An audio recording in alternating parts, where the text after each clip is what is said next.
കർണാടക മുൻ മുഖ്യമന്ത്രിയും മുതിർന്ന ബി.ജെ.പി. നേതാവുമായ സദാനന്ദ ഗൌഡ പാർട്ടി വിട്ടേക്കും. കോൺഗ്രസ് ടിക്കറ്റിൽ മൈസൂരുവിൽ മത്സരിക്കാനാണ് നീക്കമെന്നാണ് സൂചന. സീറ്റ് നൽകാതെ ബി.ജെ.പി. നാണം കെടുത്തിയെന്ന് സദാനന്ദ ഗൌഡ പറഞ്ഞു.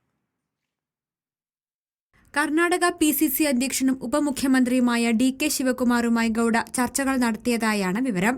സദാനന്ദ ഗൌഡയ്ക്ക് മൈസൂരു സീറ്റ് നൽകാമെന്നാണ് കോൺഗ്രസ് വാഗ്ദാനം. നിലവിൽ ബംഗളൂരു നോർത്തിൽ നിന്നുള്ള എം.പിയായ ഗൌഡ മോദി സർക്കാരിന്റെ തുടക്കത്തിൽ റെയിൽവേ മന്ത്രിയായിരുന്നു. ഇവിടെ ഇത്തവണ സദാനന്ദ ഗൌഡയ്ക്ക് സീറ്റ് നിഷേധിച്ച് ബി.ജെ.പി. കേന്ദ്രമന്ത്രി ശോഭാ കരന്തലജെയാണ് സ്ഥാനാർത്ഥിയാക്കിയിട്ടുള്ളത്. ഇതിൽ ഗൌഡയ്ക്ക് അതൃപ്തിയുണ്ട്.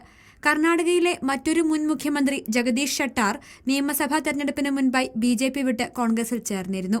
പിന്നീട് അദ്ദേഹം ബി.ജെ.പിയിലേക്ക് തന്നെ തിരിച്ചുപോയി. നിയമസഭാ തെരഞ്ഞെടുപ്പിന് സമാനമായി കർണാടകയിൽ ലോക്സഭാ തെരഞ്ഞെടുപ്പിൽ വിമത നീക്കങ്ങൾ ബി.ജെ.പിക്ക് തലവേദന സൃഷ്ടിക്കുന്നുണ്ട്. മൈസൂരുവിൽ വൊക്കലിഗ വിഭാഗത്തിൽപ്പെട്ടയാളെ മത്സരിപ്പിക്കാനാണ് കോൺഗ്രസ് ശ്രമം. വൊക്കലിഗ സമുദായത്തിൽ നിന്നുള്ള പ്രബല നേതാവ് കൂടിയാണ് Sadananda Gowda. Research desk reporter.